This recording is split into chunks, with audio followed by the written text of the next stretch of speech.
If the goal of the teacher is to compare and contrast two methods in solving mathematics, um, to note their similarities and differences, which of the following is best to use?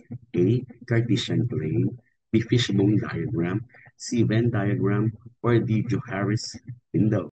The correct answer here is the Venn diagram. This is a type of diagram which uses overlapping circles, no?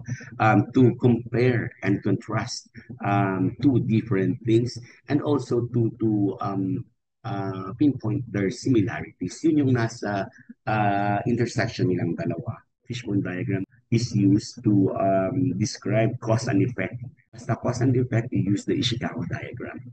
Ang Johari's window is more commonly sa psychology, show how you perceive yourself and how you perceive others. The Cartesian plane, alam natin yan. One of the contributions ito ni Mama Rene Descartes. This is used to describe the position of a point in space or a thing in space.